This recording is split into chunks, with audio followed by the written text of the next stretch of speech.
நேத்தி நைட்டு திருப்பவும் ஒரு விதிமீறல் வந்துட்டுருக்கு நடந்திருக்கு. என்னாச்சு அப்படின்னு பார்த்தீங்கன்னா, பாரு வந்து கமருதீன் கிட்ட பேசிட்டு இருக்காங்க. பேசிட்டு இருக்கும்போது ரம்யாவை பத்தி சொல்றாங்க. அதாவது பார்வதி வந்து தனியா பாத்திரம் கழுவிட்டு இருந்தாங்க போல இருக்கு. அப்போ வந்து "ஹே, உன்னை பாத்திரம் கழுவ விட்டுட்டு அவன் அங்கே கமருதீன் வந்து கடலை போட போயிட்டானா" அப்படின்னு சொல்லியிருக்காங்க போல இருக்கு. அப்போ வந்து பார்வதி வந்து ஒரு கெட்ட வார்த்தையில் நான் சொன்னேன்டா, எனக்கு வாயில் அதுதான் வந்துச்சு, நான் ஒரு கெட்ட வார்த்தையில் திட்டுனேன்டான்னு சொல்லிட்டு அந்த செகண்டில் டக்குன்னு மைக் கேப்சூலில் கை வச்சு இப்படி மறைக்கிறாங்க. மறைச்சிட்டு அந்த வார்த்தை அந்த ஒரு செகண்ட் மட்டும் நமக்கு சைலண்ட் ஆகுது. சைலண்ட் ஆகிட்டு அதை சொல்லி முடிச்சிடறாங்க.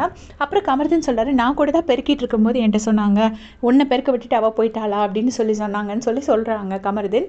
சொல்லிட்டு நீ என்ன பண்ணியிருக்கணும், நீ பாத்திரம் கழுவ போகிறேன்னா நீ என்னை கூப்பிட்டுருக்கணும், நீ என்னை கூப்பிடவே இல்லை, நீயா பண்ணிட்டு இருந்தேன்னா அப்புறம் எப்படி அப்படின்னு சொல்லி கேட்குறாரு. அப்போ அவங்க சொல்கிறாங்க, இல்லை நான் எஃப்ஜே கூட பேசிகிட்டு இருந்தேன்டா அப்படின்னு சொன்னோடனே கமருதீன் அதுக்கு மாற்றி அந்த எக்ஸாம்பிளை கரெக்டாக சொல்லாமல் தப்பாக சொல்கிறாரு. இப்போ நான் எஃப்ஜே கூட பேசிட்டு பாத்திரம் கழுவிட்டு ஒன்றை பார்த்துட்டு எங்கே அப்படின்னு கேட்டேன்னா எப்படி இருக்கும் உனக்கு, அப்படி தானே எனக்கும் இருக்கும் அப்படின்னு சொல்லிட்டு பேசுகிறாரு.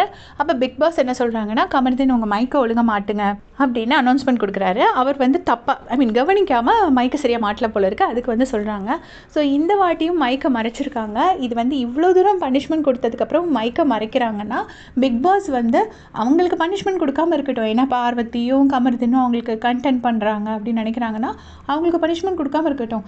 அட்லீஸ்ட் இந்த மற்ற கண்டஸ்டன்ஸ்க்கு டீ காஃபியை ஏன் கட் பண்ணுறாங்க? மார்னிங்கே பார்த்தீங்கன்னா கனியக்கா வந்துட்டு ஸ்பெஷலாக ரிக்வெஸ்ட் பண்ணிட்டு இருப்பாங்க, எனக்கு டீ காஃபி கொடுங்கன்னு. அதே மாதிரி கானா வினோத் சொல்லுவார், எனக்கு டீ இல்லாமல் இருக்கவே முடியல, வேறு எதுனா கூட நான் அட்ஜஸ்ட் பண்ணிக்குவேன் அப்படின்னு சொல்லுவார். ரம்யா சொல்லுவாங்க, நான் முதல்ல எவிக்ட் ஆகி போயிட்டு விஜய் சேதுபதி சார் கிட்ட பேசிட்டு நேராக போய் டீ தான் குடிக்க போவேன் அப்படின்னு சொல்லியிருப்பாங்க. ஸோ எல்லாருமே டீ இல்லாமல் இப்படி கஷ்டப்பட்டுட்டு இருக்கும்போது உங்களுக்கு இது ஓகே அப்படின்னா பரவாயில்ல.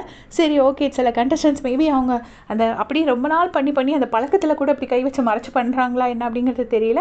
பட் அப்படி பண்ணுறாங்கன்னா நீங்கள் வந்து அட்லீஸ்ட் இவங்களுக்கு டீ காஃபியாவது கொடுங்க அப்படின்னு தான் நான் நினைக்கிறேன். உங்களுடைய கமெண்ட் சொல்லுங்கள்.